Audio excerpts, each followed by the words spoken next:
Olá, Home Student! Seja bem-vindo a mais uma aula do canal da HomeWorks. E hoje nós vamos trabalhar com princípios da óptica geométrica.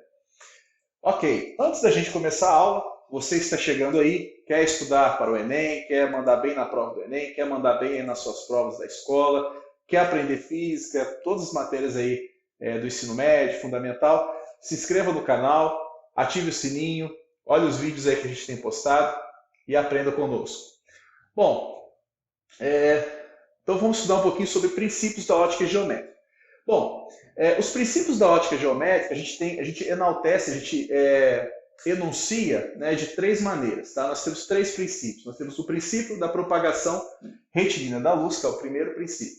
O que diz o princípio da propagação retilínea da luz? Que a luz sempre se propaga em linha reta.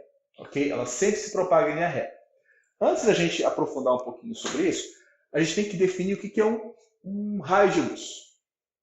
Então, um raio de luz é uma setinha, assim, tá? E esse raio de luz, ou raio luminoso, ok? Ele vai apontar a direção e o sentido de propagação dessa luz. E a luz, como a gente tem visto aí nas aulas anteriores, ela é uma onda eletromagnética. Bom, o raio luminoso, ele vai apontar a direção e o sentido. A direção e sentido de propagação dessa luz. Então, esse sentido, essa direção e sentido, sempre é em linha reta. Então, a luz não faz curva, ok? Por isso que eu não consigo enxergar atrás da parede, tá? Porque a luz não faz curva, ela só se propaga em linha reta. E é para eu enxergar, precisa de luz chegar nos meus olhos, tá? Sempre lembra disso. Para eu enxergar, a luz precisa chegar nos meus olhos.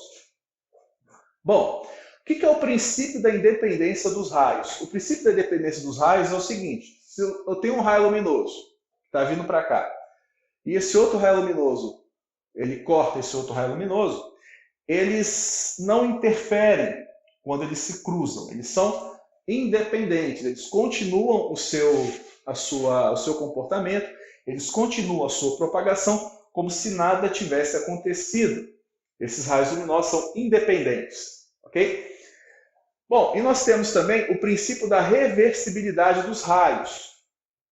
Tá? O princípio da reversibilidade dos raios diz o seguinte: se a luz ela faz isso aqui, tá? Ela incide sobre uma superfície, reflete, por exemplo, com determinado ângulo de incidência e reflexão, se eu mandar essa luz de volta, ela vai refletir para o mesmo lado que ela veio. Ela vai, por exemplo, se ela entra nessa superfície com, sei lá, 35 graus e reflete com 35 graus, se eu mandar ela de volta com 35 graus aqui, ela vai refletir com 35 graus e vai voltar por onde ela veio. Basicamente, o princípio da reversibilidade é que se eu inverter o sentido de propagação, o sentido de incidência, de propagação da luz, a trajetória se mantém. A trajetória é o caminho em que qualquer coisa caminha, ok? Caminho que qualquer coisa caminha.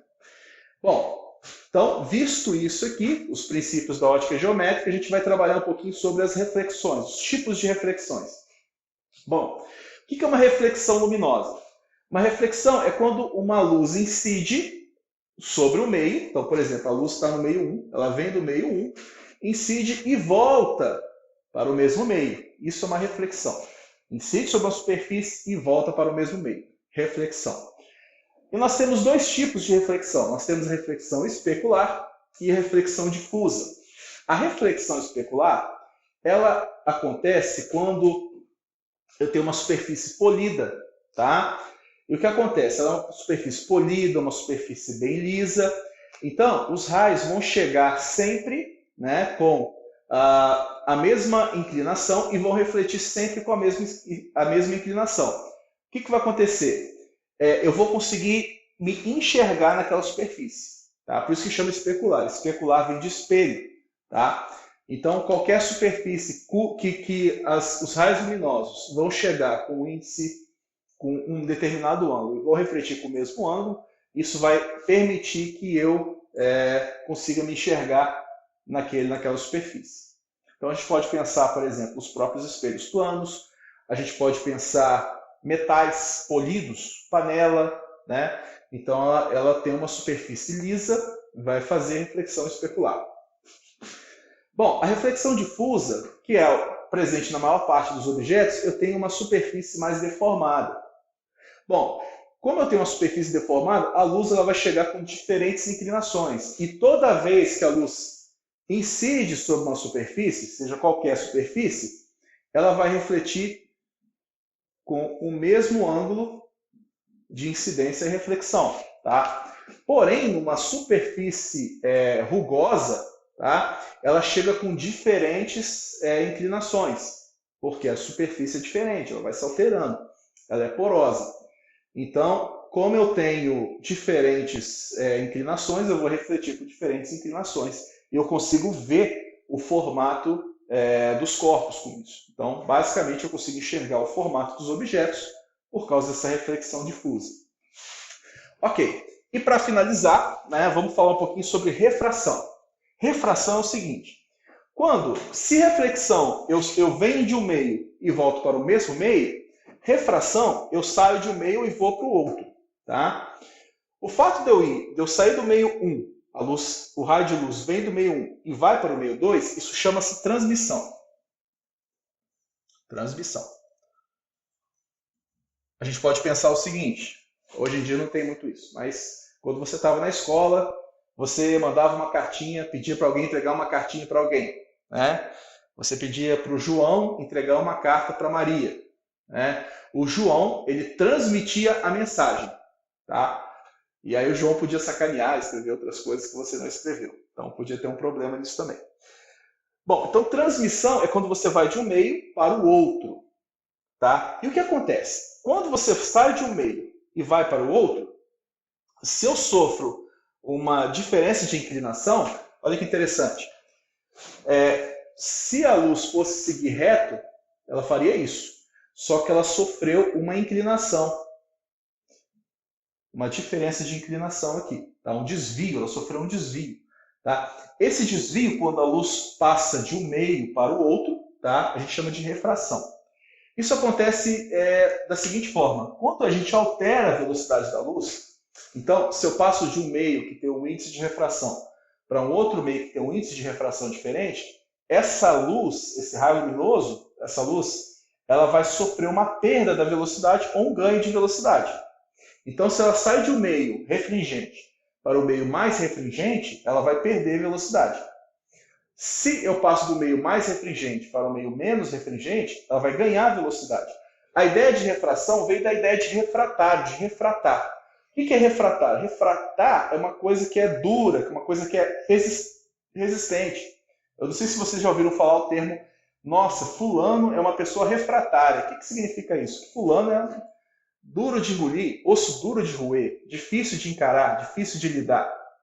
Então, refração é isso. A refração, entenda como a dificuldade da luz passar por aquele meio. Basicamente seria isso.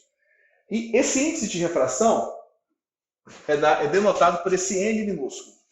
N minúsculo é índice de refração. E ele é enunciado por N igual a C sobre V. O que é C? C é a velocidade da luz no vácuo. E V é a velocidade da luz no meio. Tá? Então a gente faz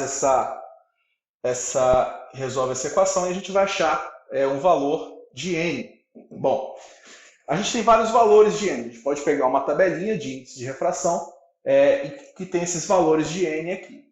Tá, ok? Então, por exemplo, o N da água. O N da água, se não me engano, é aproximadamente 1,3. Certo? Então, isso aqui seria o índice de refração, o quanto que a água dificulta a propagação da luz. Tá? Uma coisa interessante é que se a velocidade do meio for a própria velocidade do vácuo, eu corto C com C, N é igual a 1. Ok? Então, o índice de refração do vácuo, que é aproximadamente o índice de refração do ar, é 1. Por quê? A velocidade V é igual à velocidade da luz C. A velocidade V da luz no meio é igual à velocidade da luz no vácuo. Outra coisa interessante, que aparece bastante, é o índice de refração do vidro. Tá? O índice de refração do vidro é 1,5.